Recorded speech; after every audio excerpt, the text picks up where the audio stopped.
Yo, what's good guys? It's Nightwing2303 from WearTesters.com. Today we got the performance review on the Under Armour Curry 3. So with that being said, let's go ahead, get right into it. So as usual, we're starting off with the outsole. And these guys are banging, dude. There's nothing special about the actual design of the shoe. It's just straight up herringbone, which is what we've been seeing on every single Curry model since the original one. The 2 was the most aggressive by far. It was like super multi-directional and all that stuff. It was just crazy. And those things grip the floor like crazy as well. But these guys right here, I'd have to give these the slight edge because the rubber that they used, it's tacky, dude. Like this stuff, I've never had to wipe it, period. And this is on any floor, including the dusty ones over at 24 Hour Fitness. So, you know, like I can't even, there's not even anything else to really talk about. This works. It works so well. The Curry line to me is kind of the new Kobe line in the sense that it's very consistent so far. So what you've gotten on the 1 from the 2 to now the 3, you know, you kind of know what you're expecting. You know what you're getting when you're buying the shoe. So if you know that you like that type of performance, this is the line to go with. You know what I'm saying? You had that same exact thing with the Kobe, the LeBron line, for example. You don't know what the hell you're getting. Even he doesn't know. He's in the soldiers right now. So that shoe jumps around from, you know, number to number and all that stuff as far as performance, tech, and materials, this, that, and the other. And then the Curry and the Kobe line, very, very streamlined. So you really know what you're getting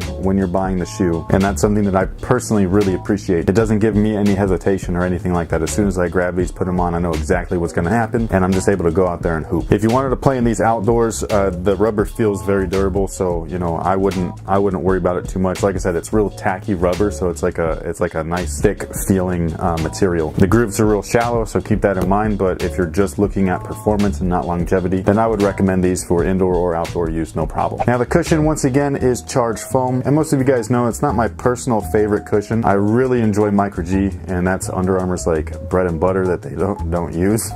So, you know, like I don't really understand that, but I'm not here to talk about that. As far as what Charged offers, basically it's decent foam, moderate impact protection. However, it's really catered towards guard style of play, so it basically firms up on you when you're in motion, gives you a more responsive ride, and then when you're idle, it softens up a little bit, not too much, but just a little bit to where they feel a lot more comfortable if you're not doing anything. So casual wearers of the shoe probably think that these are super comfortable, because when I put them on when I'm not doing anything, I think that they're pretty comfortable as well. However, the longer that I play in them, I wish that it was Micro G instead of Charged. Now the positive thing that comes out of a firmer setup like this, like I said, is for guard style of play, so reaction time or reaction speed is a lot quicker than it would be if you had a more mushy or bouncy cushion. It's not crazy different, it's like milliseconds, but you know, when we're talking about performance and high level athletes, that's what they're looking for. Me and you, we probably don't need that stuff, so unless you just like court feel and things like that, then it might not make a difference to you. Now materials on these guys is probably my favorite feature other than the traction itself. Now what they used here is thread-borne on the entire lateral side, and then the medial side is anafoam. We saw anafoam on the Curry 1, missed it on the Curry 2, it's back for the 3. I personally love this stuff. It molds to your feet the more that you wear it. I do wish that the materials were pretty much flipped though, because I would have loved to have had anafoam on most of the upper, really have that one-to-one fit like we got with the Curry 1 after breaking time. But the thread-borne stuff is just as nice in the sense that it's real flexible and moves well with your foot. I also haven't had any issues with it either. Like usually with a woven or a knit, you have a little bit of, you know, like fraying here or there, but this stuff has gotten stepped on and all that stuff, and you know, no problem. So whatever threads they're using in there, they are actually like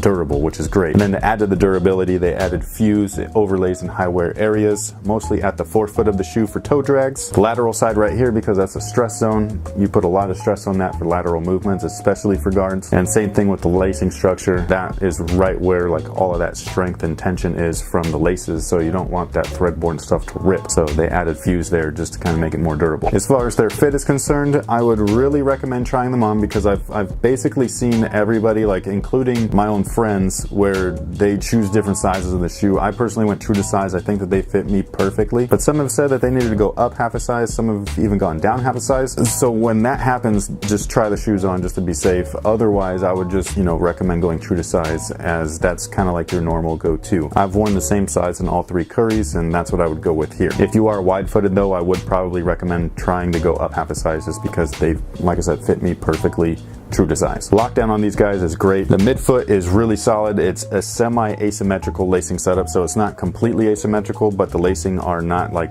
directly across from each other. So you're getting a little bit more wrap on one side than you are on the next. It feels awesome. It really envelopes around your foot, hugs it real nicely, and keeps it on the footbed. And then the collar area feels great. They added a ton of padding both in the tongue and in the heel. So when you have that area laced up really nicely, they just fit like a glove. I absolutely love it. No complaints with the fit whatsoever. Now, support features, they've actually beefed things up quite a bit, especially comparing them to the Curry 2. The Curry 2's heel counter was real flimsy. It was real thin. These guys, they did away with all of that, and they put a ton of stuff right back here. Most of it is that exaggerated midsole. So this gigantic logo right here is actually the heel counter. And then for some reinforcement, they've added these carbon fiber little wing plates right here, and those basically keep you from shifting off of that footbed entirely. So there's no way that you're having any ankle or heel instability issues right here in the back of this shoe. The outsole is nice and flat, so promotes stability. The outrigger's decent. I would have liked it to have really cupped your foot in just a little bit more, but for what it is, it's not too bad. And then there is also a carbon fiber shank right there for some torsional support. Everything else about the shoe really relies on the fit. So like I said, try them on if possible. Me personally, true to size works well, and they really are just awesome on court. So that pretty much takes care of it. A really great shoe in my opinion. The only thing that I don't like about them is the cushion, and that's just from a personal standpoint. A lot of guards are going to really enjoy these. Like if you like court feel and things like that, then this is going to be one of your go-to shoes. Materials and traction though, those are the best things on this sneaker for sure. Traction especially, like this was beast. So thank you guys for watching. Thanks for all your support. If you need any more information, I will leave a direct link in the description box below. It'll head you over to Wear Testers, where you can find their score, price, and weight, along with more of my thoughts that are all written out and everything. So if you don't like watching things, you could read. If you don't like reading, then you're screwed.